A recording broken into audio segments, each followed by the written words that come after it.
اس کی شرٹ کا سب سے پہلا بٹن تو آدھا ٹوٹا ہوا ہے۔ اسے بے اختیار ہنسی آ گئی۔ آپ پیپر کیوں نہیں کر رہی ہیں؟ ایک حیران سا نگران اسے مشکوک نظروں سے دیکھتے ہوئے بولا۔ میری مرضی، اس نے شان بے نیازی سے جواب دیا۔ اب تو ویسے بھی اس پیپر میں سپلی کا اسے یقین ہو گیا تھا۔ نگران نے اس کی طرف یوں دیکھا جیسے وہ پاگل ہو۔ وہ کچھ دیر گھورتا رہا، پھر آگے بڑھ گیا۔ زرش نے ساتھ والی رو میں بیٹھی لڑکی کے سٹائل سے سوٹ کو توصیفی نگاہوں سے دیکھا۔ کیا زبردست بیل ہے، امی سے کہہ کر اپنی شرٹ پر بھی بنواؤں گی، اس نے دل میں ارادہ کیا۔ پھر نمونے کے لیے اس کا ڈیزائن بڑے غور سے سوالیہ پیپر کی بیک سائڈ پر اتارنے لگی۔ یہ کیا کر رہی ہیں آپ؟ وہ ایک دفعہ پھر سر پر آ کر دھاڑا۔ کیا ہوا؟ اس نے سوالیہ نظروں سے تو وہ تڑک کر بولا، یہ کیا بیل بوٹے بنا رہی ہیں؟ پیپر دینے آئی ہیں یا مذاق کرنے؟ سر، ڈیزائن اتار رہی ہوں بیل کا، مجھے بھول جائے گا، اس نے معصومیت سے جواب دیا۔ اس پیپر میں تو ایسا کوئی واہیات سوال نہیں ہے، اس نے طنز کیا، جبکہ وہ کچھ توقف کے بعد بولی، اس پیپر میں یہ بھی نہیں لکھا گیا کہ ڈیزائن اتارنا منع ہے۔ کمرہ امتحان میں ہر قسم کی نقل منع ہے، خواہ وہ درسی مواد کی ہو یا سوٹوں کی ڈیزائننگ کی، اس نے سختی سے کہا۔ کیا بدتمیزی ہے زرش، پیپر کیوں نہیں کر رہی؟ عائشہ بری طرح ڈسٹرب ہو کر بولی۔ سر، اسے عادت ہے فضول بولنے کی، اس نے سر پر سوار بندے کو اطلاع دی، جو اب دلچسپی سے اس کی طرف متوجہ ہو چکا تھا۔ کوئی عادت نہیں ہے، اور تم بدتمیز سارے زمانے کی گھر سے کہہ کر آئی تھی کہ سارا پیپر کراؤں گی اور یہاں آتے ہی آنکھیں ماتھے پر رکھ لی۔ اس کا لہجہ دھیما مگر سلگتا ہوا تھا۔ تمہیں سارا پیپر آتا ہے، ڈرامے بازی مت کرو۔ عائشہ کا بس نہیں چل رہا تھا کہ اس کی گردن توڑ دے۔ نہیں آتا، اس نے صاف جھٹلایا۔ یہ علامہ اقبال کی خودی والا سوال میں نے خود تمہیں رات یاد کرایا تھا۔ کمرہ امتحان کے احترام کے طور پر وہ آہستگی سے بولی، جبکہ زرش نے تراک سے اطلاع دی۔ بھول گئی میں۔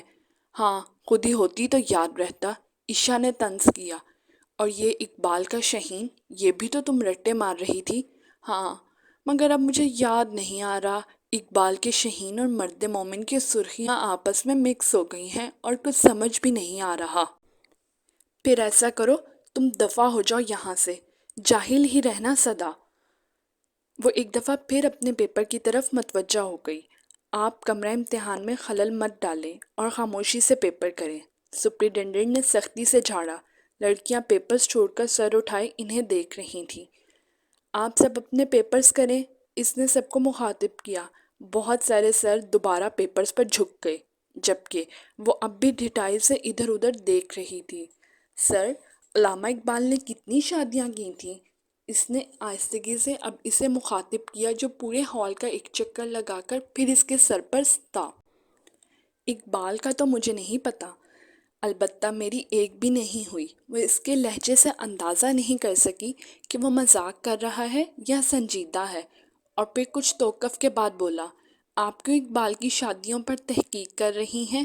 وہ چڑھ کر گویا ہوئی۔ سر، یہ سوال معروضی سوالوں میں شامل ہے، بھلا اتنے عظیم فلسفی اور شاعر کی ذاتیات میں جانے کی کیا تک بنتی ہے؟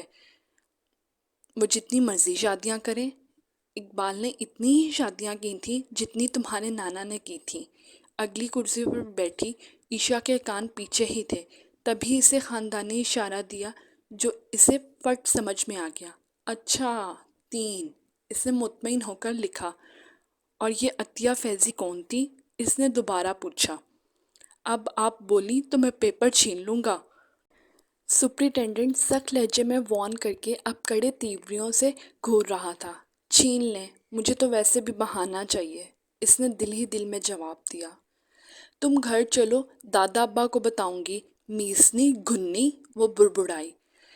خلیل، ان کی جگہ تبدیل کر دیں، اس نے مڑ کر ایک نگران سے کہا۔ جی سر، فوراً جواب ملا۔ لان میں بٹھا دیں کتاب دے کر، زرش جل کر بولی۔ تب بھی کوئی فرق نہیں پڑے گا، نقل کے لیے بھی عقل کی ضرورت ہوتی ہے، وہ درستی سے کہہ گیا۔ سیٹ پر بیٹھتے ہی زرش نے کھا جانے والی نظروں سے عائشہ کو دیکھا، جو اپنی بتیسی کی نمائش کر رہی تھی۔ اللہ کرے دانتوں میں کیڑا لگ جائے، اس نے جل کر بد دعا دی۔ جیسے تیسے پیپر ختم ہوا اور اس نے اللہ کا لاکھ لاکھ شکر ادا کیا۔ سارا پیپر اپنے ساتھ بیٹھی لڑکی کے پیپر میں جھانک جھانک کر کیا۔ سپرنٹینڈنٹ نے نوٹ کیا مگر پتہ نہیں کیوں خاموش رہا۔ پیپر کیسا ہوا؟ باہر نکلتے ہی عیشا نے پوچھا۔ مجھ سے بات کرنے کی کوشش کی تو منہ توڑ دوں گی، سمجھی؟ حد ہوتی ہے بے مروتی کی۔ گھر جاتے ہی میرے یہ جوتے شرافت سے اتار کر رکھ دینا، اور اگر زیادہ بکواس کی تو میں یہیں اتروا لوں گی، پھر ننگے پاؤں گھر جانا۔ زرش کی جھاڑ نے عیشا کے چھکے چھڑا دیے۔ میری پیاری بہن نہیں ہو؟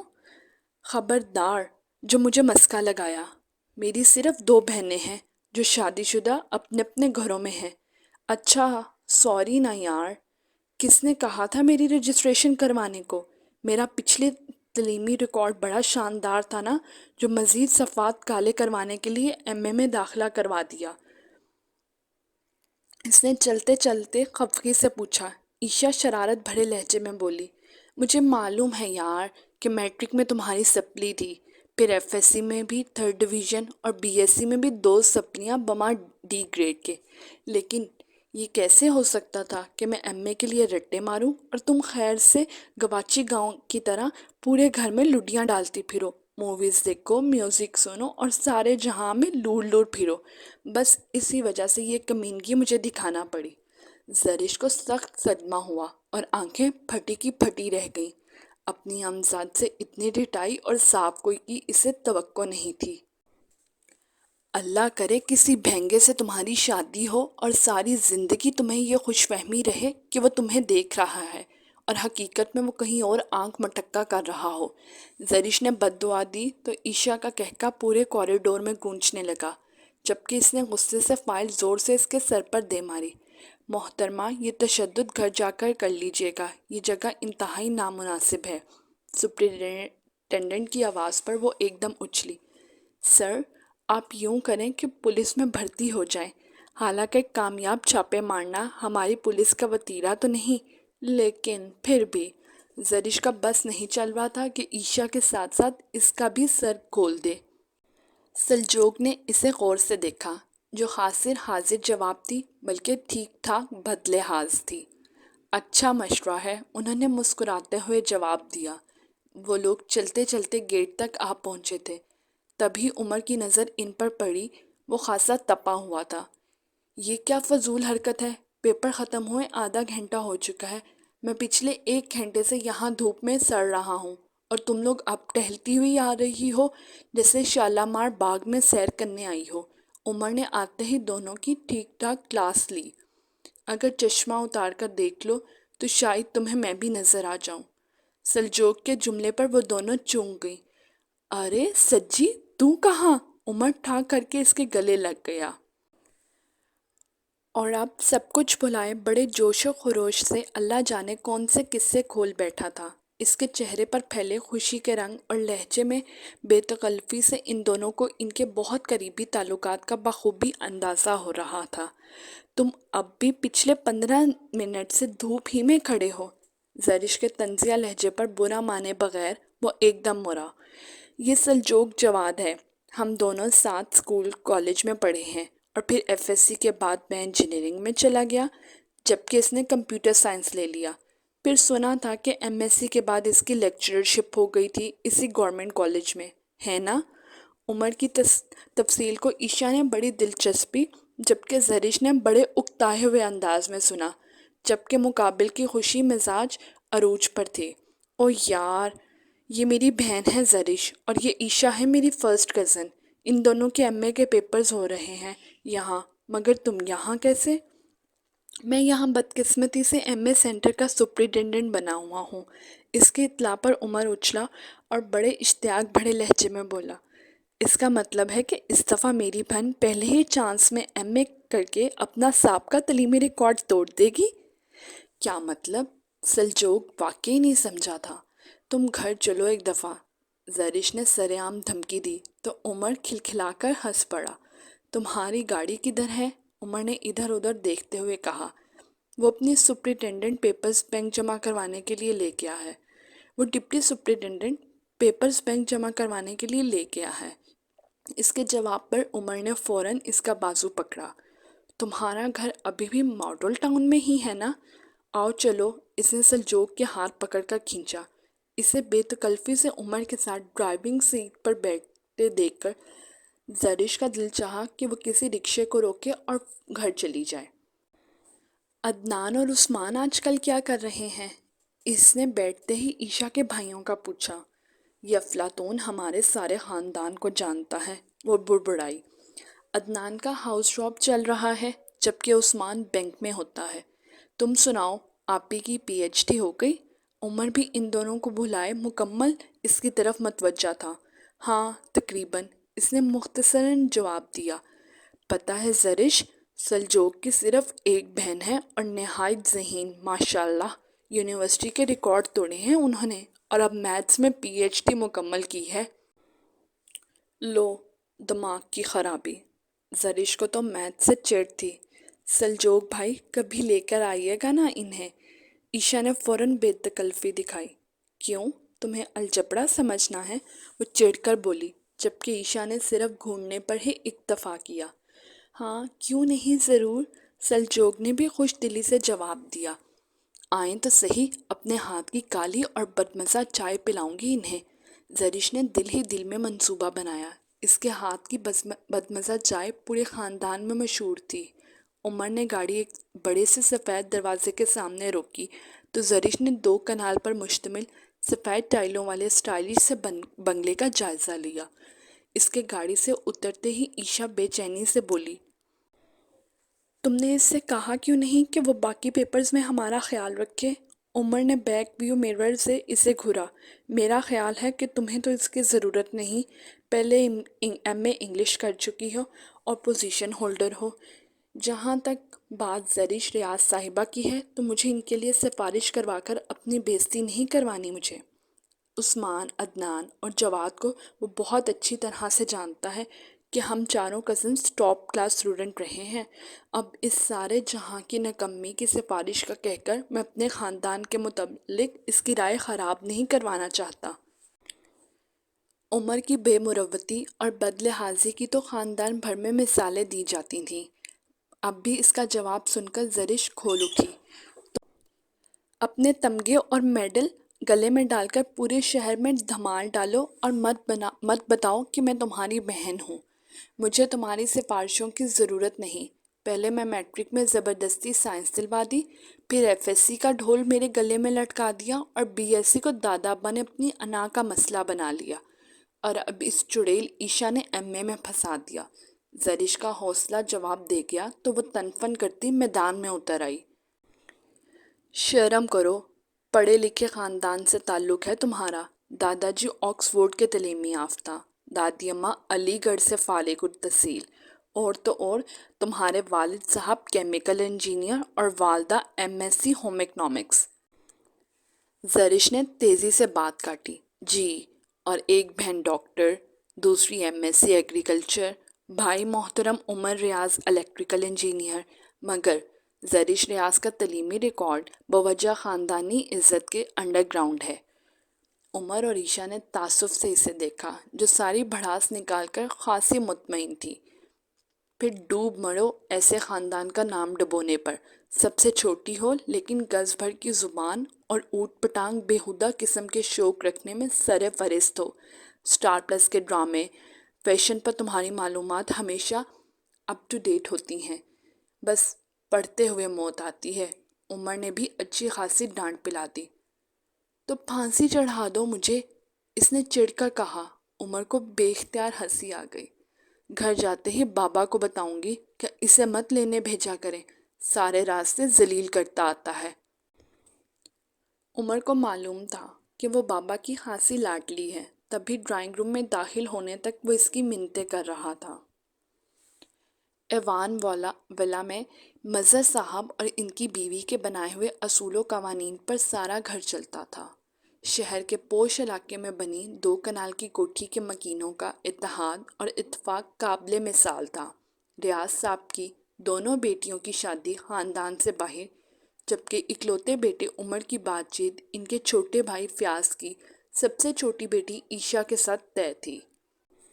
ایاز صاحب کی بیٹی سنبل کے لیے فیاض صاحب کے بیٹے ڈاکٹر عدنان کا انتخاب ہوا تھا، جبکہ عثمان اپنی کسی کلاس فیلو کو پسند کرتا تھا، ورنہ فیاض صاحب کا ارادہ زرش کے لیے تھا۔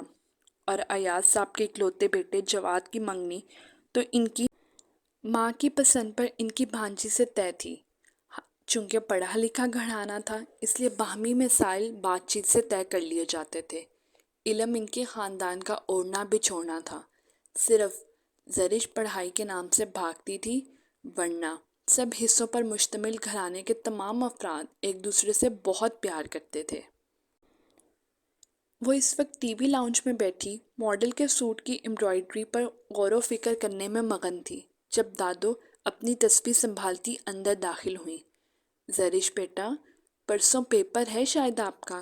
دادو کے طنز کرنے پر وہ ہڑبڑا کر اٹھی تو گود میں پڑا فیشن میگزین اچھل کر دور جا گرا، اور رنگین صفحات پر فلمی اداکارہ کے ہوش ربا سٹائل پر نظر پڑتے ہی دادو نے استغفر اللہ کہہ کر نظریں پھیر لیں۔ کرتی ہوں تمہارا علاج، آج تمہارے بابا کو آفس سے آ لینے دو، یہ سارے شیطانی رسالے بند کرواتی ہوں۔ غضب خدا کا، نہ دین کی پرواہ نہ دنیا کی۔ عشاء بھی تو تمہاری ہم عمر ہے، مگر کھانے پکانے میں طاق اور سگڑ ہے، اور سازش کرنے میں بھی تو ماہر ہے۔ وہ بڑبڑائی، بند کرو اس اچھل کود کو اور شرافت سے جا کر عشاء کے ساتھ بیٹھ کر پڑھو۔ دادو کی جھاڑ پر اس نے ٹی وی بند کیا۔ ویسے بھی ان کا غصہ خاندان بھر میں مشہور تھا، اور دادا بھی کون سا کم تھے۔ اور تمہاری ماں اور چچی کہاں ہیں؟ کچن میں تو نہیں دیکھا ذرا۔ اوپر چھوٹی بہو کے پورشن میں چیک کرو۔ اور جواد بھی آج آفس نہیں گیا، زکام ہو رہا ہے، ذرا زرینہ سے کہہ کر جوشاندہ بنواؤ اس کے لیے۔ اور تمہارے دادا پوچھ رہے تھے کہ آج کا اخبار ابھی تک ان کو نہیں ملا۔ اماں، کیا ہوا؟ کیوں خفا ہو رہی ہیں؟ زرش کی امی نے ابھی ابھی ٹی وی لاؤنج میں قدم رکھا تھا۔ ساس کو غصہ دیکھ کر فوراً تشویش سے پوچھا، کچھ نہیں، پورے گھر میں مکینوں کو ڈھونڈ رہی ہوں۔ ماشاءاللہ بڑا بھرا گھر ہے، اور سناٹا ایسے چھایا ہوا ہے جیسے صحراؤں میں آن نکلی ہوں۔ کہاں گئے سارے؟ ساس کی بات سن کر ان کے چہرے پر بے ساختہ مسکراہٹ ڈول گئی۔ آپ کو تو پتہ ہے اماں، صبح کا ٹائم ہے، اپنے اپنے کاموں میں مصروف ہیں، دفتر، کالج، یونیورسٹی۔ گھر میں صرف عشاء اور زرش ہیں، یا پھر جواد، بس۔ بڑی بہو کی تفصیل سے ان کی تسلی ہوئی تو وہ پھر زرش کی طرف متوجہ ہوئیں۔ تم کیا منکر نکیر کی طرح ابھی تک سر پر کھڑی ہو؟ سکینہ سے کہہ کر جواد کے لیے جوشاندہ بنواؤ۔ پھر وہ اپنی بہو سے دھیمے لہجے میں بولی، بہو، اب اس گھر کے لڑکوں کی بھی فکر کرو، کب تک چھڑے چھانٹ پھریں گے؟ رات ملک صاحب بھی کہہ رہے تھے کہ عمر اور جواد تو سیٹ ہیں، عید کے بعد ان کے بینڈ باجے بجواؤ، پھر عثمان، عدنان اور زرش اور سنبل کی اکٹھے ہی کریں گے، ہمارا تو بوجھ اترے گا۔ دادی نے ہاتھ جھاڑ کر نادیدہ بوجھ سچ مچ میں جھاڑا تو زرش کو ان کے سٹائل پر ہنسی آ گئی۔ تم ابھی تک یہیں کھڑی کھی کر رہی ہو؟ اوپر بچے کا زکام سے برا حال ہے۔ دادو نے اپنے چشمے کے پیچھے سے اسے گھورتے ہوئے کہا، جو اب دیوار سے ٹیک لگائے سکون سے ان کی طرف متوجہ تھی۔ اماں، مجھے تو زرش کی فکر ہے، کیا ہے اگر عثمان یا جوان؟ امی کے افسردہ اور رنجیدہ لہجے میں چھوڑے گئے ادھورے فکرے کو وہ اچھی طرح سمجھتی تھی۔ انہیں زرش کے لیے خاندان میں کوئی لڑکیاں دستیاب نہ ہونے کا خاصا دکھ تھا۔ عثمان تو انہیں خاصے پسند تھے۔ زرش نے دل ہی دل میں خدا کا لاکھ شکر ادا کیا، وہ خاندان میں شادی کے ویسے ہی سخت خلاف تھی۔ وہ دل شکر ہے کہ عثمان اپنے ساتھ ہی میں جاب کرنے والی کسی کولیگ کے ساتھ وعدہ کر چکا تھا۔ بس بہو، پریشان نہ ہوا کرو، یہ سب قسمتوں کے فیصلے ہیں۔ یہ تو سب سے چھوٹی ہے اور گھر بھر کی لاڈلی بھی، ہم سب سوچ سمجھ کر ہی اس کا بر ڈھونڈیں گے۔ دادو نے بڑے شائستہ لہجے میں انہیں دلاسا دیا۔ وہ ویسے بھی ان کی بڑی سمجھدار بہو تھی۔ تم گئی نہیں ہو ابھی تک؟ آئینہ بن کر کھڑی ہو۔ دادو نے کسل مندی سے بکھرے بالوں کو سمیٹتی براؤن کاٹن کے سوٹ پر ریڈ دوپٹہ اوڑھے بیزار کھڑی پوتی کو ڈانٹا تو آخر کار وہ تھکے تھکے قدم اٹھا گھسیٹتی وہاں سے چل ہی پڑی، حالانکہ اس کا دل بالکل بھی نہیں چاہ رہا تھا، اور پھر بھی ڈرامے کی قسط بھی دوبارہ آنی تھی۔ اگلے 2 دن بعد اس کا جدید شاعری کا پیپر تھا۔ شاعری سے تو ویسے بھی اسے چڑ تھی، اوپر سے پروین شاکر، فیض احمد فیض، ناصر کاظمی، مجید امجد اور میرا جی کی شاعری نے اس کا دماغ بھکلا کر رکھ دیا تھا۔ اس وقت بھی وہ دونوں کتابوں کا ڈھیر ٹی وی لاؤنج میں پھیلائے مصروف تھی۔ اس نے کتاب ایک طرف پڑھی اور صوفے کے ساتھ ٹیک لگا کر ٹی وی کا ریموٹ اٹھا لیا۔ پلیز اب تم یہ ٹی وی مت چلانا، اور سکینہ ایک کپ چائے تو بنا دو، عشاء نے اسے ٹی وی چلاتے ہوئے ٹوکا اور ٹیبل صاف کرتی سکینہ کو چائے کا کہا۔ زرش تن پن کرتی وہاں سے اٹھ کر ہی چلی گئی۔ اس دن کمرہ امتحان میں بلا کی خاموشی تھی۔ سوالیہ پیپر سامنے آتے ہی زرش کو حسب معمول سکتہ ہو گیا تھا، جبکہ عشاء حسب عادت مطمئن اور پرسکون تھی۔ اس کے چہرے سے ویسے بھی اس کے دلی جذبات کی عکاسی کم کم ہی ہوتی تھی۔ سوالیہ پرچے میں 2 سوالات نون میم راشد اور ایک میر اجی پر دیکھ کر اس کا بس نہیں چل رہا تھا کہ پرچہ بنانے والے پر مقدمہ کر دیتی۔ موسم کافی تبدیل ہو چکا تھا۔ اس نے سامنے سٹیج پر براؤن سوٹ میں کام کرتے ہوئے سلجوق پر ایک نظر ڈالی جو بے نیازی کے تمام ریکارڈ توڑے بیٹھا تھا۔ یہ عمر کے سارے دوست ہی بے مروت ہیں اس کی طرح۔ زرش کے جملے پر عشاء نے مڑ کر دیکھا اور التجائیہ لہجے میں درخواست کی، اللہ کے واسطے آج خاموشی سے پیپر کرنا اور زبان کو بھی قابو میں ہی رکھنا۔ صبح عمر نے بھی کہا تھا کہ میری بےزتی نہ کروا دینا، اور اس سے بعید بھی کوئی نہیں کہیں جا کر ہماری شکایت ہی نہ آج لگا دے عمر سے۔ میں تو نہیں ڈرتی عمر سے اور اس گھونچو دوستوں سے، میرے منہ جو لگے گا اس کو میں خود ہی ٹھیک کر دوں گی۔ تمہارا مستقبل کا مجازی خدا ہے، تم ہی اس کے فضول احکامات کی پیروی کرو۔ زرش کے ٹکے سے جواب پر عشاء اسے گھور کر رہ گئی۔ پتہ نہیں جب عقل بٹ رہی تھی تو تم کہاں رہ گئی تھی؟ تمہیں ڈھونڈنے گئی ہوئی تھی، زرش نے پٹ سے جواب دیا۔ اگر آپ کے مذاکرات ختم ہو گئے ہوں تو ہم پیپر شروع کروا دیں، ایک نگران طنزیہ لہجے میں بولا تو وہ دونوں خاموش ہو گئیں۔ پیپر کا آغاز ہو گیا تھا اور زرش کے چہرے کی ہوائیاں اس کے دلی جذبات کی عکاسی کر رہی تھیں۔ معروضی کا 20 نمبر کا ضروری سوال ہی خاصا اوکھا تھا۔ ایک دفعہ تو عشاء نے بھی اسے مخاطب کیا تھا، یار پروین شاکر نے اپنی کتاب خوشبو کا انتساب کس کے نام کیا تھا بھلا؟ مجھے کیا پتا، میرے نام تو نہیں کیا، اور مجھے تو آج پتا چلا ہے کہ پروین شاکر کی کسی کتاب کا نام خوشبو ہے۔ زرش کے جواب نے عشاء کو اچھا خاصا تپا دیا۔ چلو بھر پانی میں ڈوب مرو جا کر، جب تم کو پروین شاکر کی کتابوں کا نام ہی نہیں پتا تو ایم اے اردو تم نے خاک کرنا ہے۔ محترمہ، آپ آج پھر شروع ہو گئی ہیں؟ سلجوق نے تنقیدی نظروں سے اس کی جوابی شیٹ کا جائزہ لیا جو ابھی تک صاف، شفاف اور بے داغ تھی۔ آپ آج پھر تھانے داروں کی طرح ہمارے سر پر کھڑے ہو گئے ہیں؟ اس نے یہ سوچ کر ٹکا سا جواب دیا کہ عمر کا پکا دوست ہے اور دوستی کا لحاظ کر کے کم از کم کمرہ امتحان سے تو باہر نہیں نکالے گا۔ ظاہر ہے جب آپ غیر قانونی غیر اخلاقی حرکتیں شروع کریں گی تو ہمیں تھانے دار بننا تو پڑے گا ہی۔ ہمارے تھانوں کی کارکردگی اتنی اعلیٰ نہیں ہے جتنی پھرتیوں کا مظاہرہ آپ کرتے ہیں۔ اس کے پٹر پٹر بولنے پر سلجوق نے کھا جانے والی نظروں سے اسے دیکھا، پھر واقعی عمر کا لحاظ کر کے اسے نظر انداز کر کے آگے بڑھ گیا۔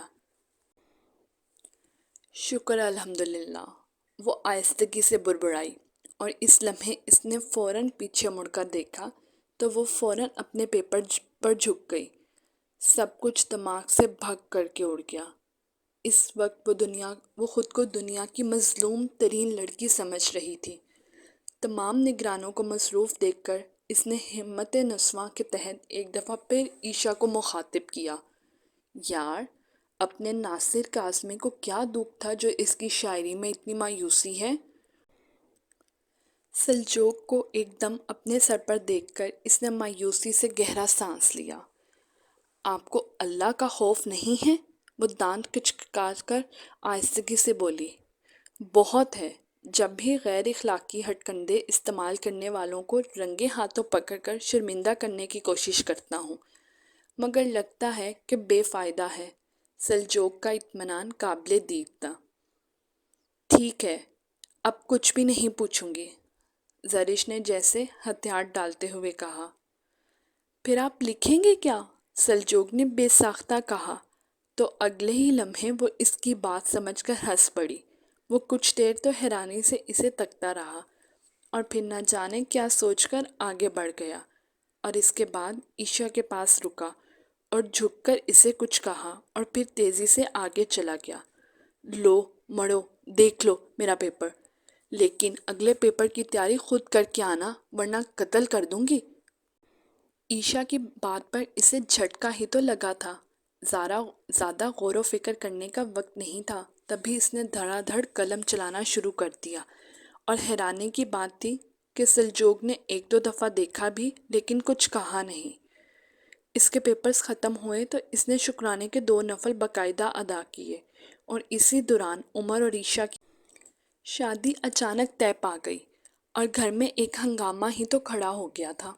افراتفری میں بڑی اور جہیز کی تیاریاں ہو رہی تھیں، اور بازاروں کے چکر پر چکر لگ رہے تھے۔ وہ خاصی خوش تھی۔ اس طرح کے فنکشنز، پارٹیاں اسے بھاتے بھی تو بہت تھے، اور اس نے تو شادی سے پورے 15 دن پہلے ہی ڈھولک رکھوا لی تھی، اور باقاعدہ رات کو اس پر گانوں کی پریکٹس ہی کی جاتی تھی۔ اب تو عشا کا عمر سے مکمل پردہ کروایا جا رہا تھا۔ 15 دن تک چلا چلا کر گانے گانے کا نتیجہ یہ نکلا کہ مہندی والے دن اس کا گلا خاصا خراب ہو چکا تھا۔ اس کے اندر سے برآمد ہونے والی آواز سن کر سارے کزنز کانوں میں انگلیاں ڈال کر بھاگتے پھر رہے تھے۔ عمر اور عشا کی مہندی کا فنکشن گھر کے لان میں کیا جا رہا تھا۔ سبز رنگ کی فٹنگ والی شرٹ اور چوڑی دار پاجامے میں مکمل ہتھیاروں سے لیس ہو کر وہ کسی کام کے سلسلے میں عشا کی طرف آئی تو ایک لمحے کو اسے دیکھ کر عشا ٹھٹک گئی، اور شرارتی انداز میں گھوم پھر کر اس کا جائزہ لینے کے بعد وہ انتہائی شوق لہجے میں گویا ہوئی۔ اوہو، خیر ہے، اتنی زبردست ڈریسنگ، عشا نے سراہا۔ ویسے زرش، قسم سے آج بولنا مت، تمہارا سارا امپریشن خراب ہو جائے گا۔ زیادہ ٹٹ کرنے کی ضرورت نہیں، کل تمہاری شادی ہے، گلا تو تمہارا بند ہونا چاہیے تھا۔ اتنی منہ پھٹ اور بد لحاظ دلہن پہلی دفعہ دیکھی ہے۔ اور لو مڑو، پکڑو گجرے۔ عمر نے رولا ڈالا ہوا ہے کہ عشا کے گجرے نہیں آئے اور اب جا کر خود لے کر آیا ہے، ابھی نکاح ہوا نہیں اور اشاروں پر ابھی سے ناچ رہا ہے۔ پلیز زرش، مت بولو، میرے دل کو کچھ ہوتا ہے۔ جس طرح کھڑکھڑ کی آوازیں تمہارے گلے سے نکل رہی ہیں، لگتا ہے کہ کوئی بغیر سلنسر کے موٹر سائیکل چل رہی ہے۔ اس نے بڑھ کر اسے جھانپڑ رسید کیا اور خود واپسی کے لیے قدم بڑھائے۔ ان کی طرف رسم کا آغاز ہو چکا تھا۔ پیلے دوپٹے کے نیچے عمر اپنے دوستوں کے ساتھ اندر آ رہا تھا، اور عمر کے دائیں طرف سفید کرتا شلوار میں انتہائی بے فکری سے کہکے لگاتے سلجوق کو دیکھ کر تو اسے جیسے سکتہ ہوتے ہوتے رہ گیا۔ وہ خاصے خوشگوار موڈ میں تھا، اور پھر پیلے پھولوں سے سجی کرسی پر وہ اس کے ساتھ والی کرسی پر ہی براجمان تھا۔ وہ جب عمر کو مہندی لگانے آگے آئی تو سلجوق نے بڑی خوشگوار حیرت سے اسے بغور دیکھا۔ پلیز زرش، خدا کے لیے آج گانے مت گانا، عمر نے ہنستے ہوئے اسے چھیڑا، تو وہ مصنوعی خفگی سے اسے گھور کر رہ گئی۔ بولنے کے لیے منہ کھولا، لیکن پھر سلجوق کو بالکل ساتھ جڑے دیکھ کر خاموش ہو گئی، اور پھر سارے فنکشن میں وہ خاموش ہی رہی۔ جب بھی وہ کچھ بولنے کے لیے منہ کھولتی، سب فوراً ہاتھ جوڑ کر اسے چپ رہنے کا واسطہ دے دیتے، اور وہ غصے کے گھونٹ پی کر رہ جاتی، اور سلجوق کے لیے اس کا نہ بولنا ناقابل یقین بات تھی۔ ولیمے والے دن گہرے نیلے رنگ میں اس کی گوری رنگت دمک رہی تھی۔ آدھی آستین میں ڈھیر ساری سلور چوڑیوں میں اس کے سڈول بازو خاص سے خوبصورت لگ رہے تھے۔ ہلکے میک اپ اور نازک جولری میں وہ دل کو چھو لینے کی حد تک پیاری لگ رہی تھی۔ استقبالیے میں وہ اپنی بہنوں کے ساتھ آنے والے مہمانوں کو خوش آمدید کے لیے کھڑی تھی کہ سرمئی رنگ کی سلک کی ساڑی میں ایک باوقار خاتون کو سلجوق کے ہمراہ آتے دیکھ کر وہ چونک گئی۔ نازک مگر قیمتی چشمے میں انتہائی سادہ خاتون دیکھنے والوں کے لیے بہت عمدہ تاثر چھوڑ رہی تھی۔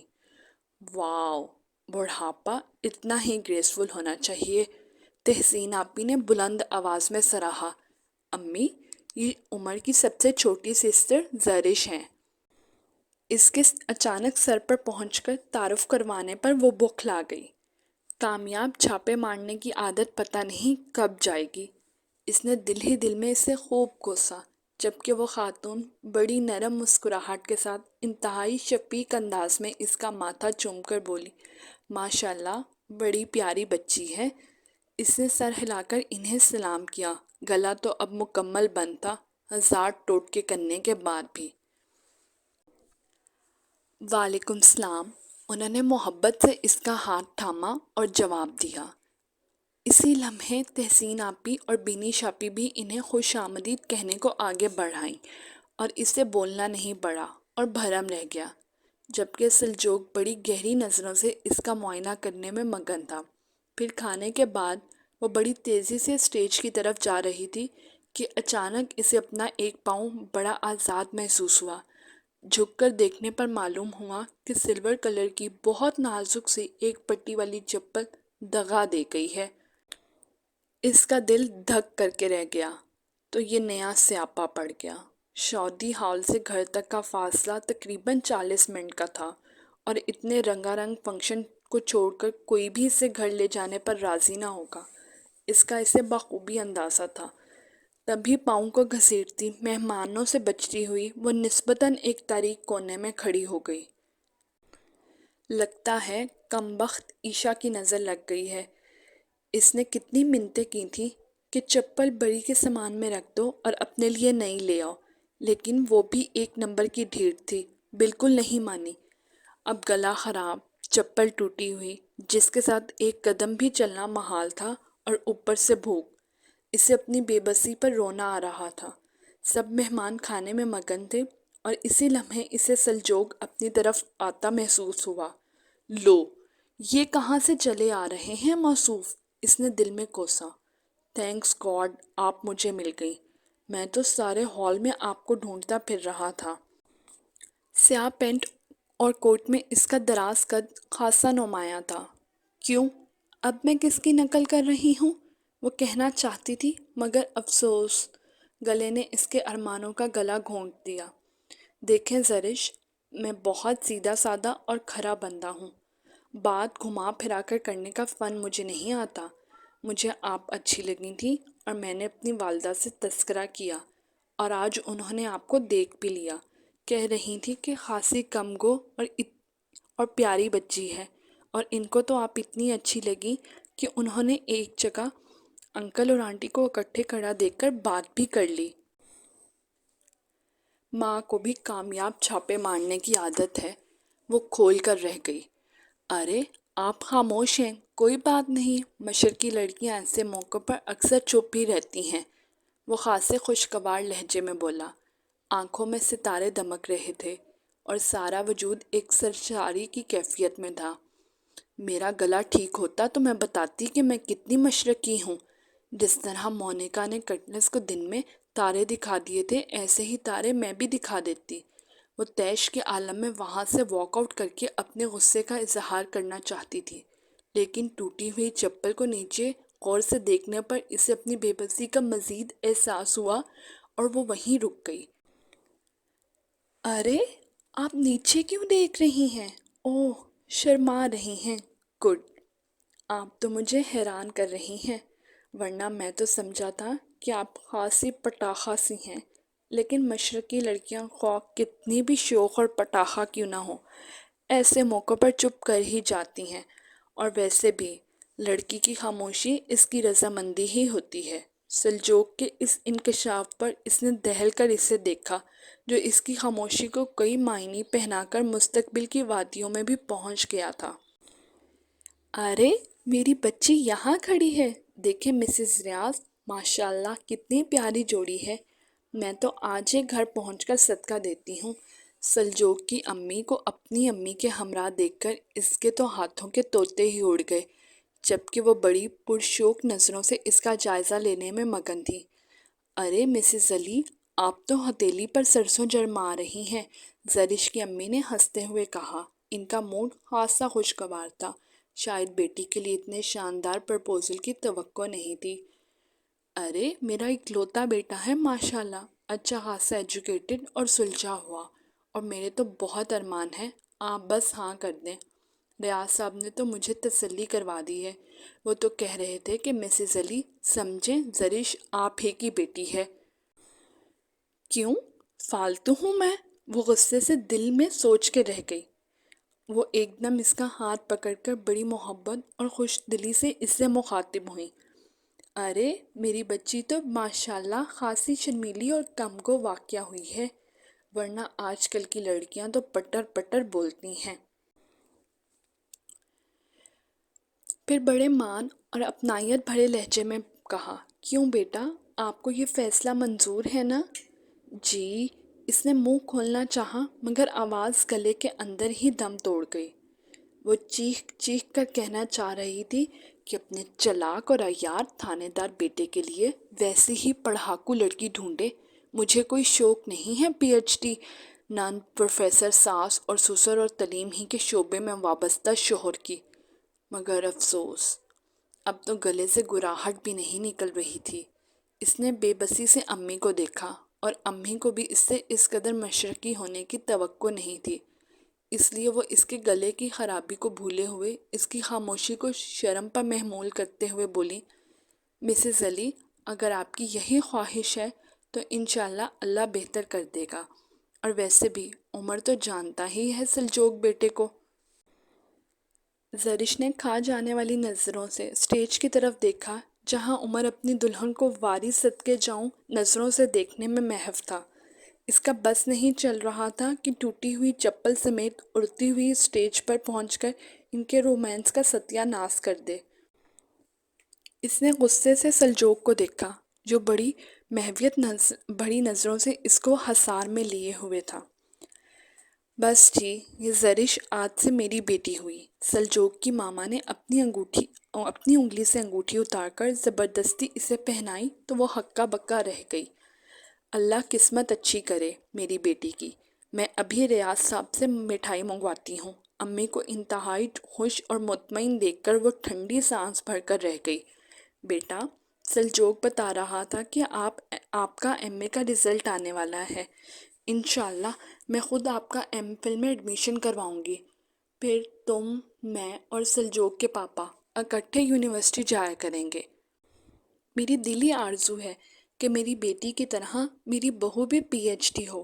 سلجوق کی ماما کے ارادے سن کر اس کا رنگ یکدم فک ہوا، دل ڈوبنے لگا اور آنکھوں کے آگے ستارے ناچنے لگے۔ اس نے گھبرا کر ساتھ رکھی کرسی کو تھاما اور خود کو گرنے سے بچایا۔ ماشاءاللہ، مبارک ہو، تحسین آپی نہ جانے کہاں سے نمودار ہوئی تھیں۔ اللہ نظر بد سے بچائے۔ مجھے تو بہت خوشی ہو رہی ہے یہ سن کر کہ زرش ایک اچھی خاصی پڑھی لکھی فیملی میں جا رہی ہے۔ بینی شاپی کا چہرہ بھی کھلا جا رہا تھا، وہ بھی اڑتی ہوئی وہاں پہنچی تھی۔ ہاں بیٹا، ہمارے گھر کا ماحول خاصا علمی ہے، بلکہ کبھی کبھی تو سلجوق کے پاپا ہنستے ہوئے کہتے ہیں کہ ہمارے گھر میں اتنی چیزیں نہیں جتنی کتابیں ہیں۔ سلجوق کی ماما کی اس اطلاع پر زرش کا دل مزید بیٹھ گیا۔ ارے پریشان ہونے کی ضرورت نہیں محترمہ، میں خود آپ کو پڑھاؤں گا انشاءاللہ، آپ کو ایم فل میں ہرگز کسی سے پوچھنے کی ضرورت نہیں پڑے گی۔ پرشوق لہجے میں سلجوق کی سرگوشی پر اس نے خالی نظروں سے اسے دیکھا، اور اسے یقین ہو گیا تھا کہ آنے والے دنوں میں ایک ہینڈسم اور سمارٹ شریک حیات کے ساتھ کتابوں کے بوجھ کو برداشت کرنا پڑے گا، اور اسے نہ جانے کیوں یہ خوش فہمی تھی کہ سلجوق کتنا ہی لائق فائق اور بہترین پڑھانے کا ہنر رکھتا ہو، لیکن زرش ریاض جیسی نالائق لاپرواہ اور ڈھیٹ اسٹوڈنٹ کو پڑھانا آسان کام نہیں، اور یہ تو وقت ہی بتائے گا کہ کون کس پر کتنا حاوی ہے، کیونکہ اگر اسے پڑھانے کے 101 طریقے آتے تھے تو زرش ریاض کو پڑھائی سے بھاگنے کے 202 طریقے آتے تھے۔ ختم شد۔